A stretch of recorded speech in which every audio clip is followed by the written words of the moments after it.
Beetle Reich, written by J.D. Okoro.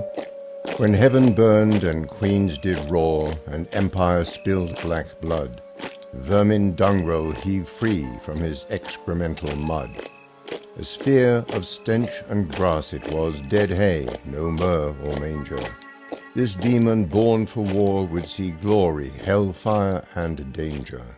Beetle Reich is a graphic novel that charts the rise and fall of the Third Reich. It uses insects as the main protagonists. Adolf Hitler is played by a character called Vermen Dungroll. I wanted him to be a dung beetle. And other characters within the book are played by other insects, beetles, butterflies, moths.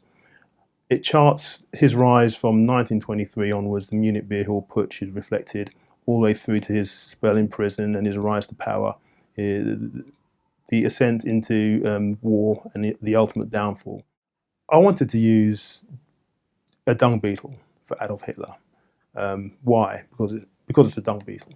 It spends its life in dung. I later found out that dung beetles were actually strong and quite resourceful, and I thought, have I made a mistake in putting Adolf Hitler as a strong and resourceful person? But then I thought, no, it's a dung beetle. It rolls around in dung. It's unpleasant.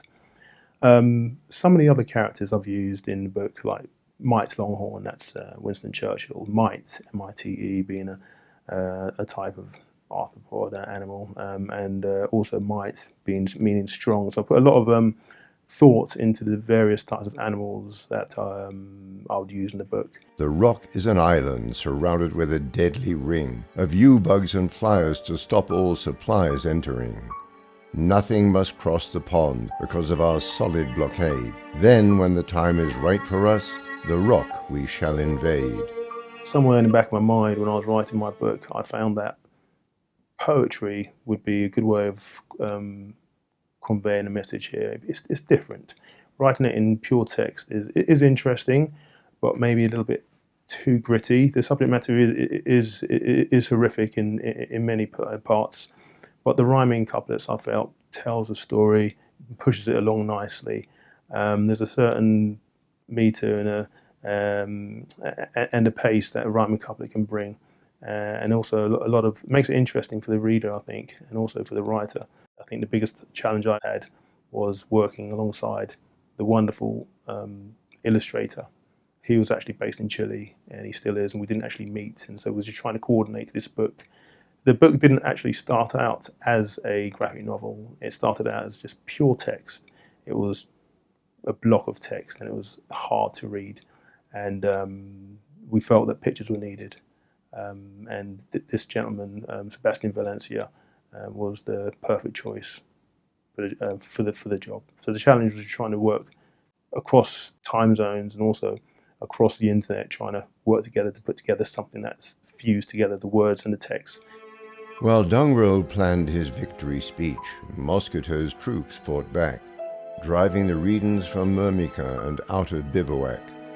The Red Ants kept reforming, more forces kept appearing. Now came the great counterattack that the Redans had been fearing. Well, the story of the Third Reich and the Second World War has been with me ever since I was a child. I grew up listening to my mother tell me stories about my grandfather, who was a Commonwealth soldier. He was Nigerian and he fought for the British Commonwealth in Burma. I then went to secondary school, and my wonderful history teacher introduced us again to the Second World War, took us down to the war museums in London where we saw the actual rockets, and I was just inspired by that. I grew up in a place in London where the first V2 rocket landed, a place called Chiswick, and I just was very, very, what's the word, attached to the whole story there. Even as a child in primary school, I was in the choir, and one of the places we actually visited was Dachau concentration camp. Now, I was 9 years old, and I was in the showers and walking down the stairs, and I'd never actually heard of Adolf Hitler at that point. All these moments in my life were coming together and just growing this deep sense of interest in that particular area.